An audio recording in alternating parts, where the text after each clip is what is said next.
नमस्कार प्यारे साथियों, आप सभी लोगों का हमारे चैनल सौर करियर पढ़ में बच्चों आप लोगों का बहुत बहुत स्वागत है। दोस्तों आज की हम इस क्लास में लेकर के चले हैं कि कक्षा 11 की जो फिजिक्स है, इस फिजिक्स का दोस्तों हम लोग यहाँ से पार्ट नंबर 2 लेकर नेक्स्ट वाला पार्ट लेके चले। पार्ट टू तो मैंने आपका अपलोड कर दिया है बच्चों। आज नेक्स्ट वाली क्लास हमारे यहाँ पर जो चल रही है बच्चों, इसमें हम लोग ये देखेंगे कि हमने पहला बता दिया है कि विमी पद के समीकरण के संतुलन कैसे करेंगे, सत्यता की जांच कैसे करेंगे कि समीकरण सही है कि नहीं सही है। फिर दूसरा मैंने बताया कि एक पद्धति के मात्रक को दूसरी पद्धति के मात्रक में किस प्रकार हम लोग बदल सकते हैं, एक तो हम लोग यहाँ से ये लेकर के चलेंगे। और आज हमको यहाँ से जो लेकर के चलना है इसमें हमको ये बता रहा है, तो बच्चों यहाँ से ये कह रहा है कि बताइए कि हमारे पास में विभिन्न प्रकार की यहाँ पर हमको भौतिक राशियाँ दे देगा। ध्यान से देखना, अब कह रहा है कि किसी भौतिक राशियों के बीच में संबंध स्थापित कैसे करेंगे। तो इसको हम लोग बेहतरीन तरीके से यहाँ पर देख करके चलते हैं कि भौतिक राशियों के बीच में संबंध स्थापित करना। इसका मतलब बाबू अगर मैं यूँ कहूँ, अगर मैं आपको भौतिक राशियाँ बता देता हूँ तो आप लोग यहाँ से ये बता सकते हो कि उस भौतिक राशि का सूत्र क्या हो सकता है। यकीन नहीं हो रहा है ना? अभी चलो वीमी विधि के द्वारा हम लोग वो सारी चीज़ें बहुत बेहतरीन तरीके से देख करके चलते हैं कि भौतिक राशियों के बीच में संबंध कैसे स्थापित किया जा सकता है। तो हम लोग यहाँ से हेडिंग डाला लेते हैं। वो आज ये हमारे पास में तीसरा नंबर होता है। तो यहाँ से कह रहा है कि अपने पास में जो हेडिंग इसमें निकल कर के आती है, विभिन्न भौतिक राशियों के बीच में, विभिन्न भौतिक राशियों के बीच संबंध स्थापित करना। तो इसका मतलब बाबू अगर कभी भी यहाँ से संबंध स्थापित करना अगर हम लोग देख करके चलेंगे कि भौतिक राशियों के बीच में किस प्रकार से संबंध स्थापित करेंगे, तो हमने कहा अगर किसी भी भौतिक राशि के बीच में संबंध स्थापित करना है तो पहले आपको ये पता करना पड़ेगा कि वो भौतिक राशि किन किन राशियों के ऊपर डिपेंड करती हैं। अगर वह भौतिक राशि जिन जिन राशियों के ऊपर डिपेंड करेगी सबको गुणनफल के रूप में लिख करके अनुक्रमानुपाती लगा करके सब की वीमा एबीसी मान करके उस पद का वीमा लिख करके, वीमी सूत्र लिख करके समीकरण को संतुलित करने के बाद में जो सूत्र प्राप्त होगा उस भौतिक राशि के संबंध को व्यक्त करता है। जैसे हमने कहा एक भौतिक राशि हमारे पास में क्या है, आर है। एक भौतिक राशि आर है। आर किसके ऊपर डिपेंड करेगा? ए के ऊपर, बी के ऊपर, सी के ऊपर डिपेंड करेगा। हमने कहा कि आर ए के ऊपर डिपेंड करता है, बी के ऊपर निर्भर करता है और सी के ऊपर निर्भर करता है। इसकी वीमा मान लिया एक्स, इसकी वीमा वाई, इसकी वीमा हमने कितना मान लिया, जेड। तो आपको सब समीकरण इसी प्रकार से बना लेना है कि कोई भी जो हमारे पास में भौतिक राशि हमको दिखाई दे रही है वो भौतिक राशि किसके किसके मान पर डिपेंड करती है, सबको अनुक्रमानुपाती के रूप में क्या करना है, लगा करके चलना है। चलिए बच्चों हम देरी न करते हुए यहाँ से आज की क्लास लेकर के चलते हैं कि विभिन्न भौतिक राशियों के बीच में संबंध स्थापित करना। क्वेश्चन नंबर 1 बाबू आप लोग वहाँ से देख करके चलो। स्क्रीन पर आप लोग सारे क्वेश्चन देखते चलें, आपको स्क्रीन पर सारे क्वेश्चन बेहतरीन तरीके से दिख जाएंगे। मैं क्वेश्चन पढ़ रहा हूं। कह रहा है कि किसी सरल लोलक का आवर्तकाल t, उसके गोलक द्रव्यमान m तथा धागे की लंबाई l तथा गुरुत्वीय त्वरण g के मान पर निर्भर करता है, तो वीमी विधि से आवर्तकाल के लिए व्यंजक प्राप्त कीजिए। बाबू ये ध्यान से देखना, अगर इसमें आपको पैमाना अगर सूत्र दे देता है तो आप आसानी से बता सकते हो कि उस भौतिक राशि का सूत्र क्या हो जाएगा। हमको कह रहा है कि सरल लोलक का आवर्तकाल। बाबू ध्यान से देख करके चलो, क्वेश्चन में सरल लोलक का आवर्तकाल का संकेत क्या होगा, टी होगा। सरल लोलक का आवर्तकाल किसके किसके ऊपर निर्भर करता है, उसके गोलक के द्रव्यमान। इसका मतलब यहाँ से क्या होगा, सरल लोलक के द्रव्यमान तथा धागे की लंबाई एल, और यहाँ से हमको कह रहा है कि गुरुत्वीय त्वरण जी के मान पे निर्भर करता है। माना हमने समीकरण 1 मान लिया। अब मानस m की वीमा कितना मानना है, a। अब यहाँ से b मान लेंगे, इसकी वीमा हमने कितना मान लिया, c यहाँ से हम लोगों ने मान लिया। तो आपको बस इतना ही हमेशा करना है बाबू। अगर कोई भी भौतिक राशि दिया, यहाँ पर हमको जो भौतिक राशि दिया है आवर्तकाल दिया है। आवर्तकाल किसके किसके ऊपर डिपेंड करता है, धागे की पिंड का द्रव्यमान m, धागे की लंबाई l और गुरुत्वीय त्वरण g के मान पर निर्भर करता है। अब कहे कि बताइए कि इन तीनों में संबंध क्या हो सकता है।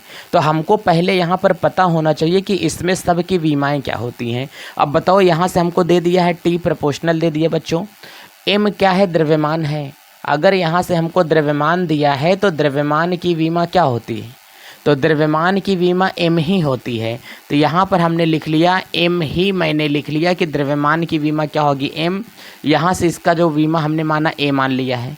धागे की लंबाई l है, l का संकेत विमी संकेत क्या होगा, l ही होगा। इसकी विमा हमने b मान लिया। गुरुत्वीय त्वरण है तो गुरुत्वीय त्वरण g की विमा होती है l t पर क्या होती है -2। इसको हमने c मानक माना तो हम यहाँ से क्या मानते हैं, c मान लेंगे। अब बताओ जब इसको हम हटाएंगे तो एक नियतांक हमारे पास में होगा, वो बच्चों क्या होगा, नियतांक के हमारे पास में लग जाएगा।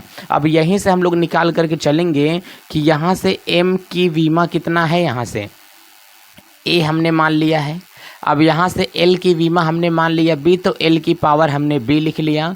अब बताओ यहाँ से l की पावर कितना हो जाएगा c, और t की पावर कितना होता है -2c हो जाएगा। अब आप लोग कंपेयर ये हमको करके दिखाओ कि यहाँ से हमारे पास में हमने k मान लिया, चलो भाई बात सही है। अब एक बात हमको ये बताइए कि यहाँ पर जो द्रव्यमान और किसी पद में दिया है क्या, नहीं दिया है, तो द्रव्यमान केवल a वाले अकेले में दिया है। हमने कहा ठीक है। इधर यहाँ से देख करके चलो लंबाई किस में है, लंबाई b में भी है प्लस लंबाई c में भी है, तो लिख लेंगे लंबाई b में है प्लस किस में है, c में है। अब बताइए यहाँ से कह रहा है कि t की पावर कितना होगा, -2c हो जाएगा। अब हम लोगों को यहाँ पर दोनों पक्ष की विमाएँ हमको लिख देना है। अब दोनों पक्ष की विमाएँ लिख करके चलेंगे तो क्या होगा, आवर्तकाल यहाँ पर t है, आवर्तकाल की t की विमा बाबू t ही होती है। तो हमको यहाँ से देख करके चलना है कि दोनों पक्ष का कंपेयर करना है। इधर कौन कौन सा पद दिया है, इधर t अकेले दिया है, इधर क्या दिया है यहाँ से, तो इस साइड में जो हमको मान दे करके रखा है m दिया है, l दिया है, t दिया है, लेकिन इस साइड में मान क्या दिया है, t अकेले दिया है। तो हम बाबू यहाँ से क्या करेंगे, मान को सॉल्व करके चलेंगे। तो पहला यहाँ पर करके m की पावर इधर कितना है a, लेकिन m की पावर इधर कुछ नहीं है, कुछ नहीं है तो क्या है, 0 है। तो a बराबर उस साइड में क्या है, 0 है। इधर l की पावर कितना है, b प्लस c, लेकिन इधर l दिया ही नहीं है, l नहीं दिया है तो l की पावर कुछ नहीं है, तो मतलब क्या है, 0 है। तो b प्लस c की पावर जो दिया है वो कितना है, 0 है। इधर t की पावर देखो -2c दिया है, इधर t की पावर कुछ नहीं है तो कितना है, 1 दिया है। तो यहाँ पर हम लोग कर सकते हैं -2c बराबर कितना होगा, 1। तो यहाँ से 1 का मान लिया हम लोग। यहाँ से ध्यान से देखो c बराबर हम निकाल सकते हैं 1/, कितना आ जाता है, यहाँ से 2 हमने निकाल लिया है। तो c बराबर कितना आया, 1/2 आया है, लेकिन माइनस में।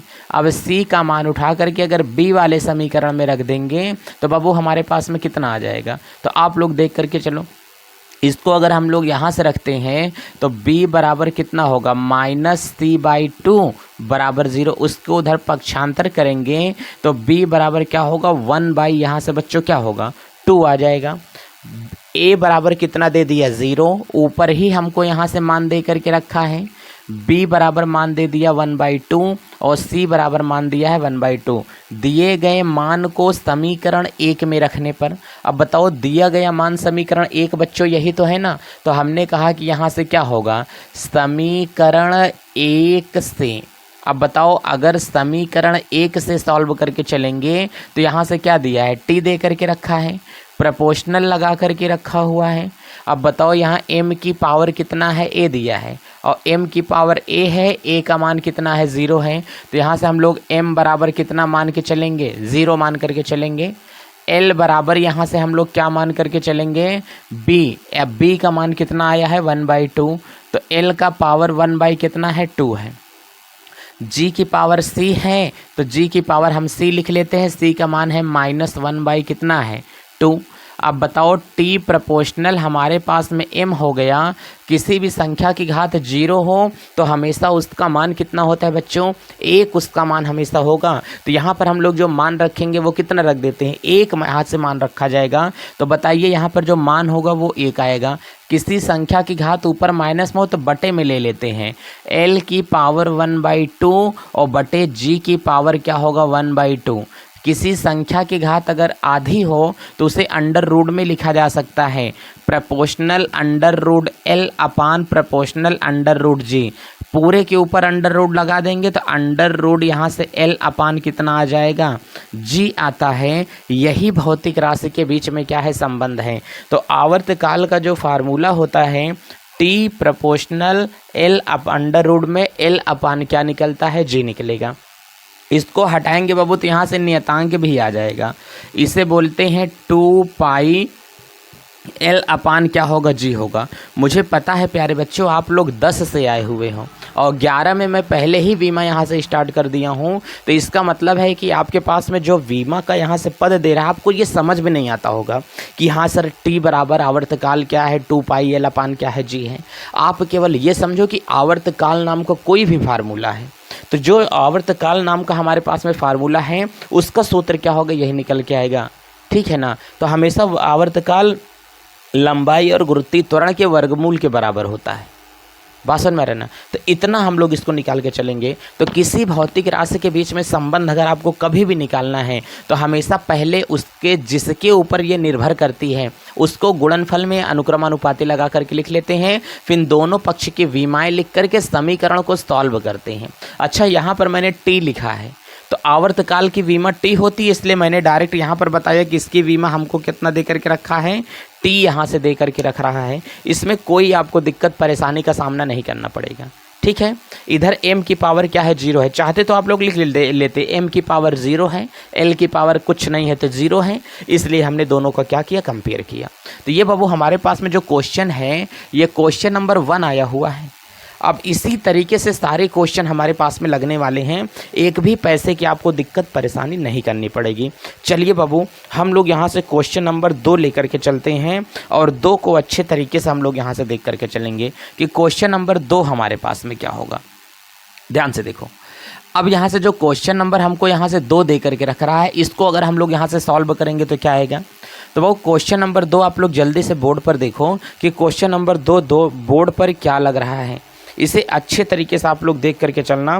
फिर हम लोग यहाँ से देख करके चलेंगे कि क्वेश्चन नंबर 2 हमारे पास में क्या चल रहा है। कह रहा है कि किसी माध्यम में ध्वनि की चाल क्या है, v है। माध्यम की प्रत्यास्थता E तथा घनत्व D पर यह निर्भर करती है। तो वीमी विधि से माध्यम में ध्वनि की चाल का सूत्र बताइए कि ध्वनि की चाल का जो सूत्र होता है वो हमारे पास में क्या होता है।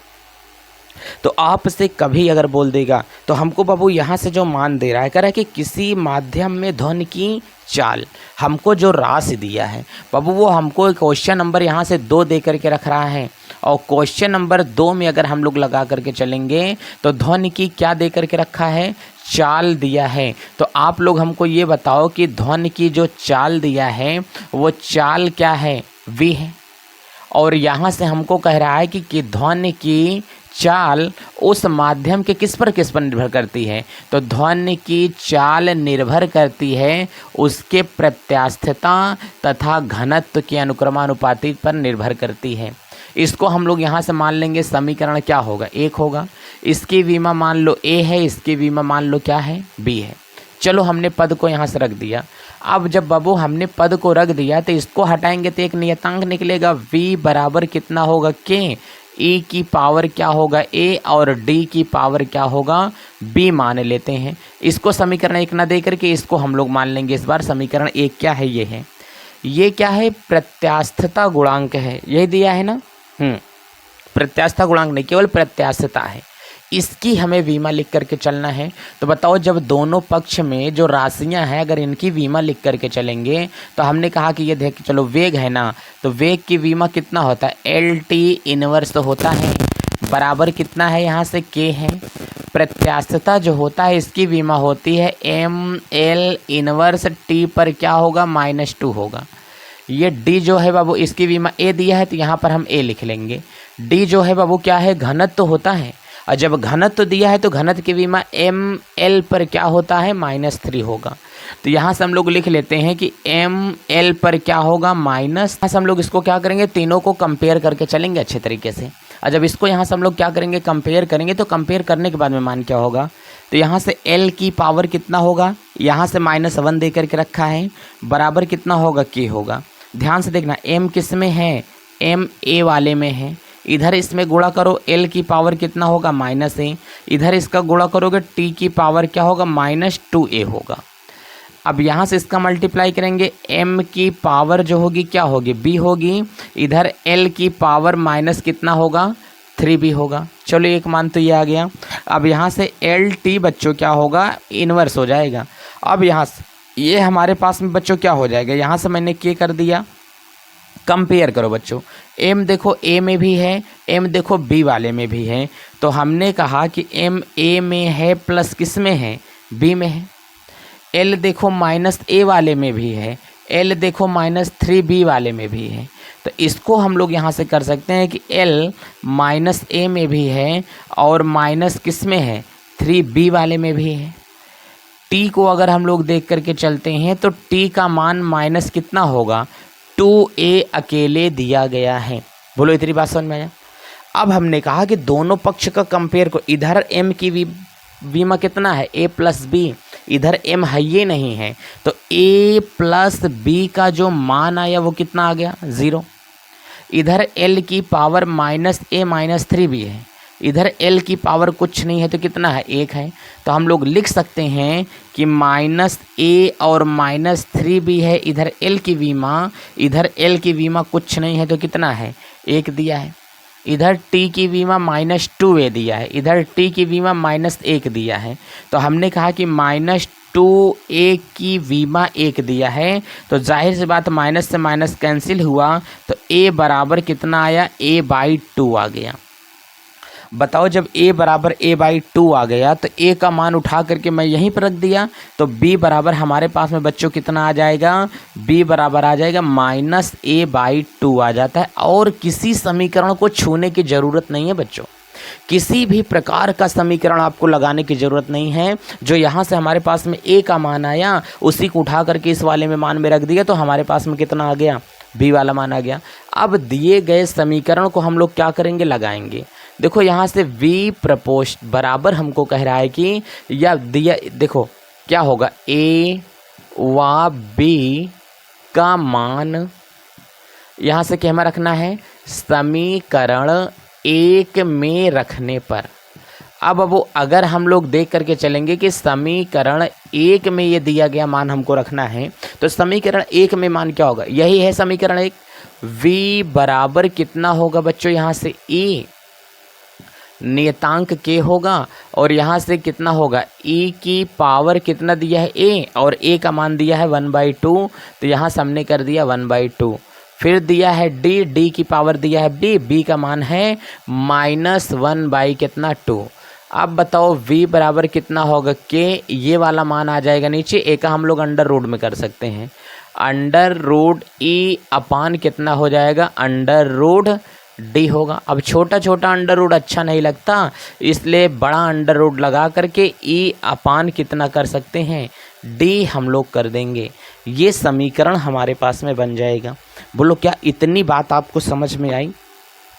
तो ये वाला समीकरण जो हमारे पास में होगा, इसी प्रकार ये वाला भी समीकरण बन जाएगा। अब बच्चों एक क्वेश्चन और यहाँ से देख करके चलो, फिर इसके बाद हम आपको ही करने के लिए सारे मान दे देते हैं कि बताइए हमारे पास में मान कितना हो सकता है। चलो एक क्वेश्चन और, क्वेश्चन नंबर 3 हम लोग देख लेते हैं कि हमारे पास में तीसरा क्वेश्चन कैसे डिपेंड करेगा। उसके बाद इसके बाद में जो वीडियो बनाऊंगा वो एक बेसिक वीडियो होगा, उसमें वीमी राशियां क्या होती हैं, वीमी चर राशियां क्या होती हैं, वीमी अचर राशियां क्या होती हैं, सब का जिक्र किया जाएगा। स्क्रीन पर बच्चों आप लोग क्वेश्चन देखते चलें कि स्क्रीन पर क्वेश्चन हमारे पास में क्या कह रहा है। ध्यान से देखो क्वेश्चन, इसमें बाबू हमको ये कह रहा है कि एक तने हुए तार में अनुप्रस्थ तरंग की चाल v है, तार में तनाव F है, उसके प्रति एकांक लंबाई का द्रव्यमान m है, तो बताइए कि अनुप्रस्थ तरंग की चाल का व्यंजक विमाओं की सहायता से क्या होगा। ये हमको बता करके रखा है अनुप्रस्थ तरंग की चाल का व्यंजक। तो क्वेश्चन नंबर वो हमारे पास में यहाँ से जो चलने वाला है ये 3 आज की डेट में है, मेरे क्वेश्चन के हिसाब से 4 है। मैंने 1 वाला आपको शायद पहले ही करवा दिया, नहीं मैंने 1 वाला नहीं करवा पाया अभी आपको। चलो एक तने हुए तार में अनुप्रस्थ तरंग की चाल, बाबू यहाँ से ध्यान से देख के चलो, अनुप्रस्थ तरंग की चाल v प्रोपोर्शनल क्या दे करके रखा है F है, अनुप्रस्थ तरंग की चाल क्या है एफ पर डिपेंड कर रही है और कह रहा है कि उसके प्रति एकांक लंबाई के द्रव्यमान, द्रव्यमान मतलब क्या होगा, एम होगा। इसको हटाएंगे तो नियतांक होगा के, यहाँ से एफ और क्या होगा, एम। इसकी विमा ए मान लो, इसकी विमा वी मान लो, माना समीकरण 1 है। अगर इसके दोनों पक्ष की विमा हम लोग रखते हैं तो ये क्या हो जाएगा, एल टी इनवर्स हो जाएगा। अब बताओ यहाँ से क्या होगा, के, ये बाबू है फोर्स। तो बताइए बच्चों, फोर्स की जो विमा होती है वो क्या होती है, कहें सर यहाँ से फोर्स की विमा एम एल टी पर क्या होगा, -2। इसकी विमा ए है तो मैंने यहाँ से ए लिख दिया। द्रव्यमान है तो द्रव्यमान ही रहेगा, इसकी विमा मैंने यहाँ से बी लिख दिया। अब आप लोग हमको ये बताइए ज़रा कि यहाँ से क्या होगा, एल टी इनवर्स हो जाएगा।